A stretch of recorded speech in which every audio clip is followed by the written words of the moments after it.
Welcome back. This is Mad About Markets, and today we've been speaking about the potential of green energy and India's adoption of green energy, specifically hydrogen, and what that could do to realizing. It would make it look so beautiful, right? There would be a factory, there would be greens around, clean water, renewable energy, only if this was true. Well, beyond the aesthetics, the companies do realize India's potential, and therefore a few global as well as Indian industry players have rolled out the pilot and large-scale projects that can increase green hydrogen production in the country and its end use in the future. Take, for instance, Reliance Industries, which plans to invest about 600 billion rupees to build a 5,000-acre green energy complex in Gujarat, which will house an electrolyzer plant to produce green hydrogen. GAIL, that's another one. It is looking at locations to finalize a 10-megawatt electrolyzer plant, which is going to be one of the largest plants that will be announced or produced in future. And those aren't the only ones. We have NTPC as well, looking to produce green hydrogen at a commercial scale. IOC is the other one, which is also in the process of setting up a green hydrogen plant at its Mathura refinery in Uttar Pradesh. L&T and JSW as well have plans in this space. For L&T, the plans are to invest anywhere between 10 to 15 billion rupees on their green initiatives, which includes setting up a green hydrogen plant at their Hazira complex. And JSW Energy, on the other hand, is targeting 20 gigawatts of power generation capacity by 2030, and 85% of this capacity would come via renewable energy. And of course, we have been speaking to Ohmium, which too has set the first electrolyzer plant in the country. Well, Mr. Ballantine, just last year, Ohmium launched India's first green hydrogen electrolyzer gigafactory, and you've also recently raised some money in Series B funding to expand your project. What is the current capacity, and what are the expansion plans? We launched the plant with a capacity of about half a gigawatt per year, and what we're in the middle of now is bringing in and installing all of the equipment and so forth, so that that number would increase to 2 gigawatts per year of our systems that we can assemble together.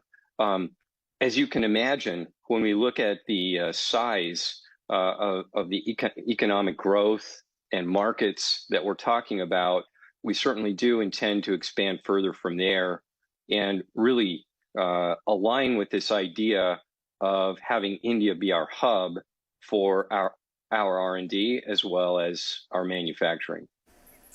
But Hemant, we go back to the concerns about uncertainty in demand and the kind of investments that one has to make. But just wanted to understand, is there enough certainty in demand for producers who are actually looking to set up plants, etc., or will that continue to be a bit of a constraint?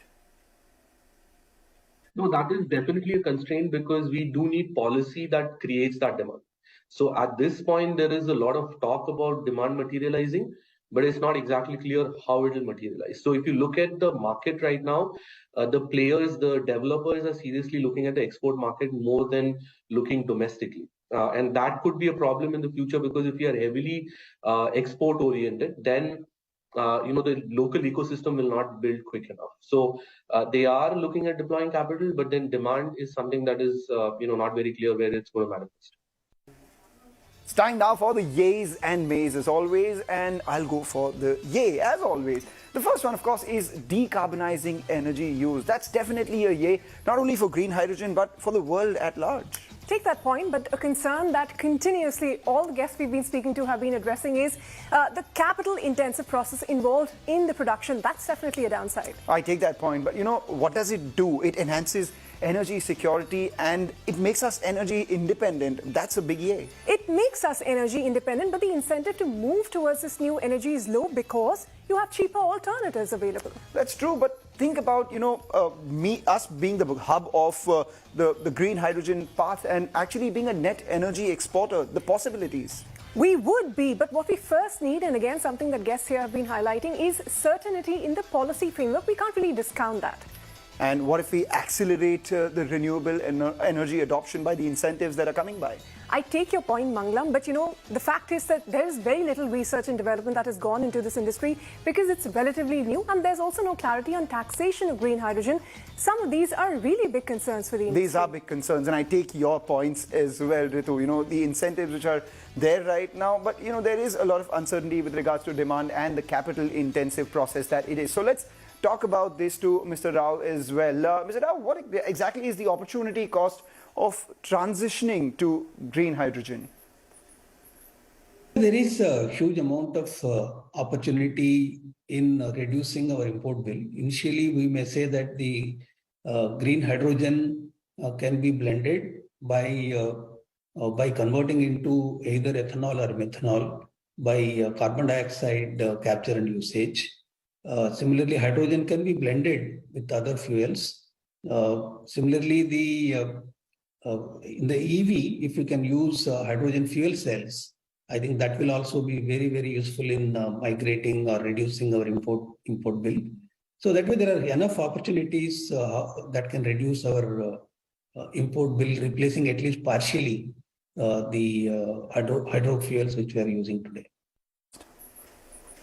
Well, that brings us to the bigger question, and that is, can India's green future be built on hydrogen? We will start with you, Mr. Rao, followed by Arne. Go first, Mr. Rao. No, there is no way we can avoid hydrogen. Hydrogen is the fuel of the future because it is not only can be produced in the most efficient manner in future, and it will not emit any carbon. Therefore, in my view, if the world has to achieve zero carbon neutrality and eliminate carbon emission, I think hydrogen is the future. That I think we need to take all steps that are necessary that will make us really hydrogen economy.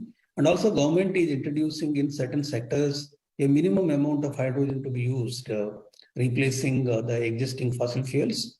So I think that also will help the industry to transition as early as possible. We absolutely think so.